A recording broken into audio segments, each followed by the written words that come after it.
Orange, eo anilanao.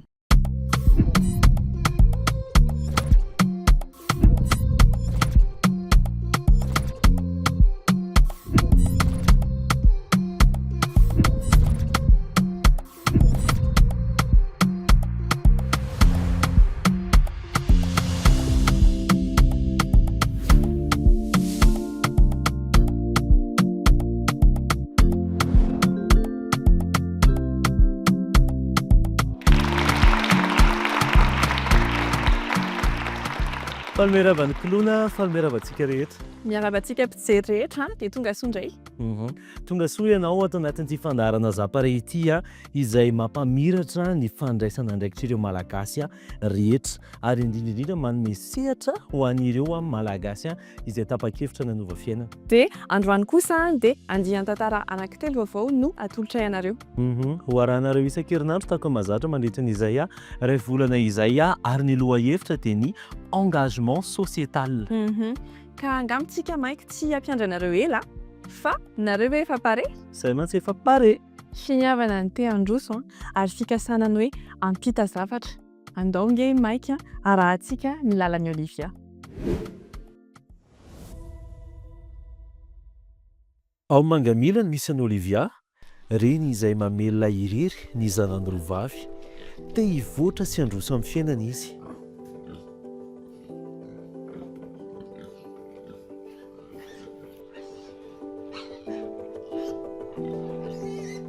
Ka noho izay faniriana hivoatra sy hanomeny tsara ho an'ny zanany izay, dia nanapa-kevitra izy ny anantona ny Maisons Digitales ny Orange izay teo an-tanàna ihany anaraka fiofanana maimaimpoana. Indraindray manko ny resa-bola sy ny falaviran-toerana no olana tsy ahafahany tsiraray manatanteraka ny nofinofiny.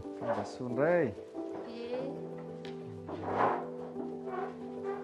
Androantsika ankizy dia hanao indray hianatra insertion ana tableau. Rehefa nanantona ny Maisons Digitales i Olivia dia nanaraka fiofanana momba ny fitantanam-bola, ny informatika ary ny zaitra. Ny Maisons Digitales kosa dia tetikasa ny Fondation Orange ho fanampiana ireo vehivavy mba leo tena. Efa mihoatra ny 700 izao ny Maisons Digitales manerana ny nosy ary no ezahana hisy hatrany amin'ireo toerana lavitra mba ho tena tolo-tanana ho an'ireo vehivavy. Izany hoe raha tena feheziko ilay izy dia nanome fampatokisa-tena be ho anahy ny formation azoko tato amin'ny Maisons Digitales.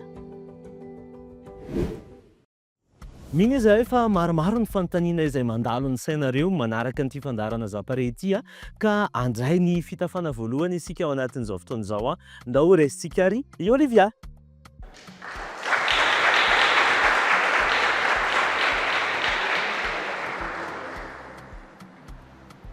Madame Olivia, ianao zao anisan'ireo izay nisitraka tombontsoa tamin'ny alalan'ny Maisons Digitales. Maro ireo andriambavilanitra amin'ity ora ity manaraka ny fandarantsika mba omeo hafatra kely ry zareo indrindra fanentanana mba ahafahan'izareo mampivoatra ny fiainana.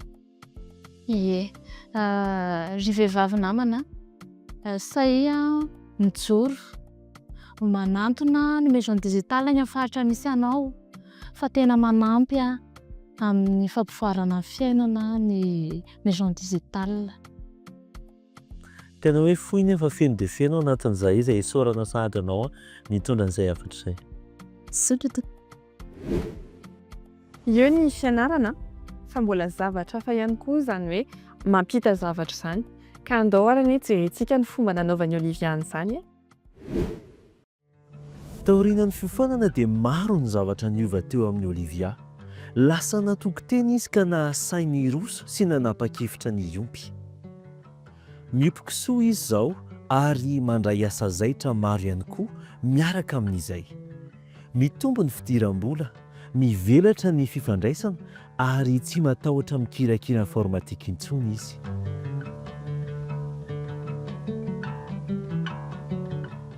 Ankehitriny mahatsapa-tena ho manana hozaraina amin'ny manodidina azy izy ka tsy mitsahatra ny mizara ny momba ny lalana sy ny fivoarana ny lalovana izy. Mandroso! Dahoana ki, ina mba varina andry amin'ity telefona ity? Za ki varina amin'reto mijery an'reto sariko taloha reto. Ohatr'izao ki za tamin'izany, ohatr'izao ki nendoako. Zao reto ohatr'izao zao. kisoako tamin'izany zao zao to ao za tamin'ny anatra manjaitra mianatra ranjaitra dia to zao kisoako mahafinaritra kosa kizy izany. eny aky tsy hoe voandre mandeha dia nety ny zavatra nataoko fa be dia be sedra ny lalovako fa rehefa hitako hoe naliana ny vehivavy namana sy ireo vehivavy mitovy anazy zavatra nataoko dia efa hery lehibe ho anazy ay. Ny fasaina manapa-kevitra dia zava-dehibe tokoa amin'ny fivoarana. Zao le izy etanko nareo hiditra tamin'ny Maisons Digitales fa be dia be ny tombontsoa azo ao dia misy torohevitra maro samihafa afaka raisinareo ao. Ny Tantaran'i Olivia dia maneho fa ny tetikasa toa an'ny Maisons Digitales ny Fondation Orange dia manokatra varavarana mba hivoarana satria mananjo anana fahaleovantena avokoa ny tsirairay. Tsy manana zavatra be dia be omena fa ny tantarako dia efa ampy mety ampitsiry hevitra sy faniriana ho an'ny vehivavy namana.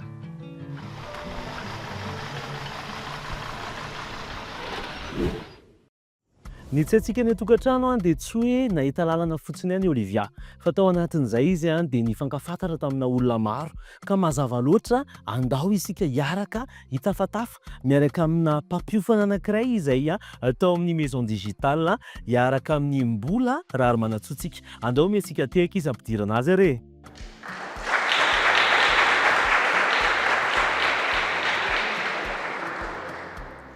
André matoa mbola rary manantsoa ianao anisan'ny ataontsika hoe représentant ny Orange Madagascar indrindra Maisons Digitales ndao io mpana amin'izay fantanitsika hoe inona ny tena mazava-dehibe ny Maisons Digitales zay. Zava-dehibe satria tena mijery ireo vehivavy any fotony zay azo lazaina fa vehivavy tsy manana fahafahana raha misehatra ny informatika fotsiny fa noho ny fisian'ny Maisons Digitales dia afaka misehatra izay zareo reo. Azo tsapain-tanana ve zay vokatra izay mety hoe amin'ny alalan'ny tsy fantatro ianao ve mahita an'izay? Tena azo tsapain-tanana eo amin'ny tontolo ambanivohitra aloha nijerena dia maro tena maro ny akabeazan'ireo vehivavy ireo tsy na informatika na kely ary fa noho ny fisian'ity tetikasa ity dia tena lasa lavitra zareo ankehitriny. Tena hoe azo tsapain-tanana tokoa izay zavatra rehetra izay izay sorananao ihany koa nitondra an'izany fanalesaka izany teto. Mankasitraka tokoa. Hitantsika izay ny lalànan'ny diavin'ny Olivia dia ndao nge jerentsika ny sombintsombin'ilay épisode manaraka. Ny lalana nozoran'ny Olivia misy nofotsotra nefa manan-kery ary noho ny Orange Madagascar dia tanteraka tsikelikely ireo nofo ireo. Fa mbola misy ny feo hafa miandro hinoana. Amin'ny fandarana manaraka, ny mozika dia lasa feon'ny fanantenana. Vehivavy tanora iray avy any atsimo no arahintsika. Ny anarany, Lucie.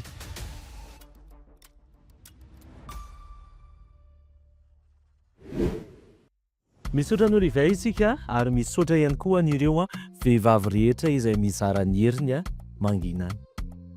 Ary mbola misaotra ny Orange Madagascar avy hatranintsika noho ny hoe mampita sy mahay hoe ny fandraisana andraikitra eo amin'ny fiarahamonina izany dia tena antsika olombelona ary tokony mahay an'izay daholo isika. Ka amin'ny herinandro indray fotoanantsika mifanome fotoana isika eto amin'ity fahitalavitra ity miaraka amina tantara anankiray tena marina, tantara hafa, eo ihany koa feo anankiray hafa ary indrindra passion anankiray hafa izay mazava loatra mitondra hazavana hatrany. Ka dia mametraka ny veloma indray dia amin'ny manaraka.